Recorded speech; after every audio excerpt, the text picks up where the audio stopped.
नमस्कार, मी पंजाब डक.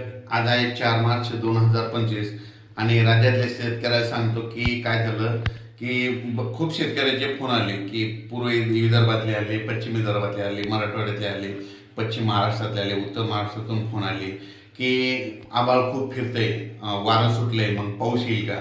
तर सर्व शेतकऱ्यासाठी सांगतो की राज्यात कसलाही पाऊस येणार नाही. फक्त 4 मार्च, 5 आणि 6 म्हणजे ह्या 3 दिवस फक्त ढगाळ वातावरण राहणार आहे. असं ढगाळ वातावरण नाही की आपल्याला पाऊस येतो का वाटत, पण काही चिंता करू नका. तुमचे गहू, हरभरा, ज्वारी सुखरूप घरी येणार आहेत, म्हणून काही चिंता करायची गरज नाही. फक्त राज्यात तुम्हाला एक सांगतो, फक्त आता 7 तारखेपासून म्हणजे 7 मार्चपासून राज्यात उन्हाची तीव्रता वाढत जाणार आहे.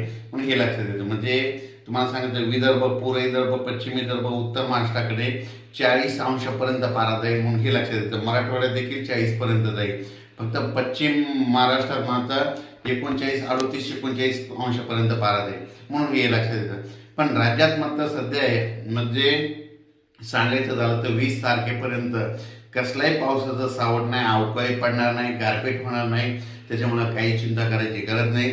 सर्व राज्यातल्या माझ्या सर्व शेतकऱ्यांचे गहू सुखरूप घरी येणार आहेत, चना देखील सुखरूप घरी येणार आहे. त्याच्यानंतर टरबूज, खरबूज हे देखील मार्केटमध्ये सुरू झाले, ते देखील सुखरूप येणार आहेत. त्यांना गारपिटीचा कसलाही फटका बसणार नाही. त्याच्यानंतर वसमत भागातले शेतकऱ्याचे फोन आले होते की आमची हळद काढणं चालू आहे, तर तुम्हाला सांगतो काढू शकता. तुमच्या हळदीला काही म्हणजे अवकाळीचा फटका बसणार नाही. त्याच्यानंतर द्राक्ष शेतकऱ्याचे फोन आले, आभाळ फिरते, पाऊस येतो का, पण त्यांना सांगतो की कसलाही पाऊस येणार नाही. उलट ऊन वाढत जास्त जाणार आहे, म्हणजे उन्हाची तीव्रता जास्त वाढत राहणार, म्हणून हे लक्षात येतं. राज्यात मात्र दुपारचा पारा मात्र उन्हाची तीव्रता वाढत जाणार आहे, म्हणून हा अंदाज लक्षात द्यायचा. फक्त देशामध्ये सांगायचं झालं तर जम्मू काश्मीर, हरियाणा, पंजाब, दिल्ली, उत्तराखंड आणि तामिळनाडू ह्या भागामध्ये, ह्या 5 राज्यामध्ये फक्त अवकाळीचा तिकडल्या भागामध्ये गारपिटीचा फटका बसेल. आपल्या महाराष्ट्रात कसलाही पाऊस अवकाळीचा फटका बसणार नाही. त्याच्यामुळे काही चिंता करायची गरज नाही. फक्त राज्यात आपल्या फक्त आता 7 मार्चपासून ऊन वाढत जाणार आहे, म्हणून हे लक्षात द्यायचं.